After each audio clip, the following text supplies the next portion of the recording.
Dr. Mike, the people's podiatrist. The people's podiatrist, when we're talking a bit about nail fungus versus your shoes being too small.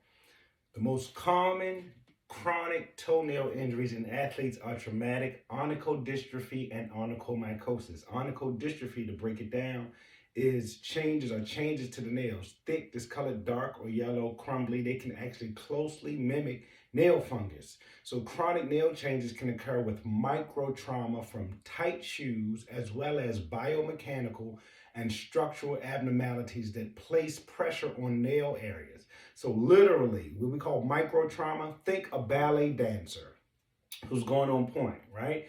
Also, any athletes, any lateral moving sports, any cutting, any stopping, basketball, football, volleyball, tennis, baseball, rounding the bases, cleats, cyclists, anybody that dances, post office, and postal employees, people that walk for a living. The ballet flats that smother and suffocate the toenails can literally cause them to change colors over time. If you're always getting your nails done, never really getting your skin or nails a break, you might see it's called that superficial white, a thin layer of like onychomycosis or nail fungus on that area. So it's a lot of different reasons, but think microtrauma to the nail plate. Again, just standing, walking, doing, and especially if your shoes are too narrow or narrow fitting, if it's a dress shoe, if it's, again, the ballet flat that sits and suffocates the toenails, all of those can happen. Secondary fungal nail infections can also result from the nail trauma, right? Allowing fungal hyphae to enter into the nail bed. And think of it like if it's hitting in front of it like that, eventually it can lift up and get infected underneath that nail bed, by a nail fungus, at least from that environmental factors such as shared wet areas and occlusive or covered areas. Sweaty footwear further increases the risk of fungal nail, especially in people like runners, dancers, people that stand on their feet for a living again. Treatment as well as prevention of these onychodystrophic nails changes should include shoe gear modification. Wide, deep, supportive enough shoes. You got to come into the light when it comes to that.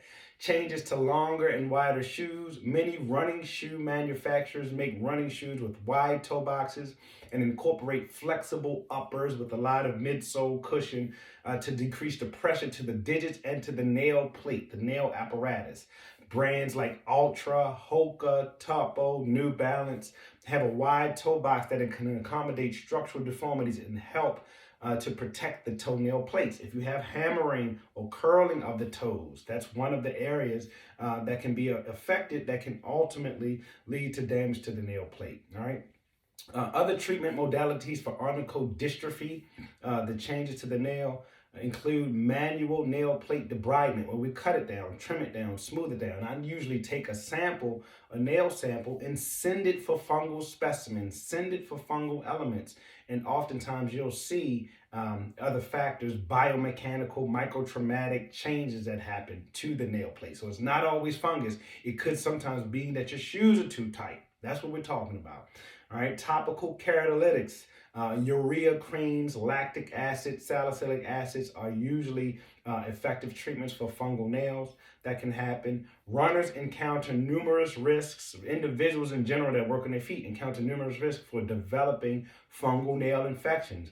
And these risk factors include heavy perspiration, moist environments, damp, dark places like your shoes and socks, going barefoot in public to places such as gyms and swimming pools. Wear your water shoes.